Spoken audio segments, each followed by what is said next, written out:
आणि आता पाहणार टॉप 9 मोठ्या बातम्या। राज्यातील रेशन दुकानदार उद्यापासून बेमुदत संपावर। विविध प्रलंबित मागण्यांसाठी देश पातळीवरील all India fair price shop dealers फेडरेशननं बेमुदत संप पुकारलाय।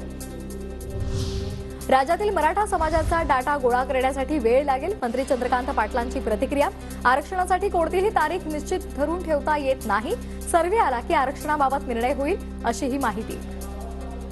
मराठा समाजाचा हा डाटा कलेक्ट करायला वेळ लागेल, असं जर आपण एक एक तारीख धरून बसलो तर त्याच्यातून काही साध्य होणार नाही। अर्धमुर्ध काही केलं तर ते कोर्टात टिकणार नाही। नवीन वर्षात शरद पवार गटाचं पहिलं शिबिर शिर्डीमध्ये होणार। 2 दिवसाच्या शिबिराचं 3 आणि 4 जानेवारी दरम्यान आयोजन। शरद पवार कार्यकर्त्यांना मार्गदर्शन करणार। डीएनए टेस्टसाठी लागणारे किट्स फॉरेन्सिक लॅबमध्ये उपलब्ध नाहीत। संजय राऊतांचं फडणवीसांना तक्रारीचं पत्र। हाय प्रोफाईल आरोपींना मदत करण्यासाठी योजना, राऊतांचा आरोप। लोक निवडणुकांची वाट पाहत आहेत। महाराष्ट्रामध्ये जे सत्तांतर घडलेलं आहे ते लोकांना मान्य नाही, आमदार सतेज पाटील यांची प्रतिक्रिया। महाविकास आघाडी भक्कम आहे, वाद महाविकास आघाडीमध्ये नाही तर महायुतीमध्ये, पाटलांचं वक्तव्य।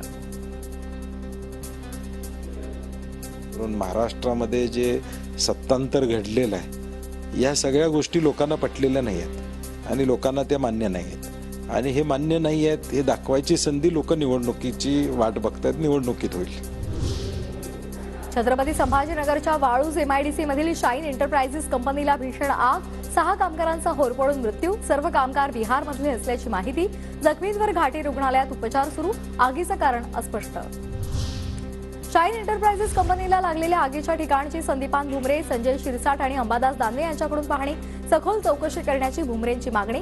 फायर ऑडिट संदर्भात चौकशी करायला हवी, भुमरेंची प्रतिक्रिया। तसंच कंपनी मालकावर 302चा गुन्हा नोंदवा, अंबादास दानवे यांची मागणी। वाळूज एमआयडीसी आगीमध्ये मृत पावलेल्या व्यक्तींच्या नातेवाईकांना सरकारकडून 5 लाखांची मदत। मुख्यमंत्री शिंदेंची घोषणा।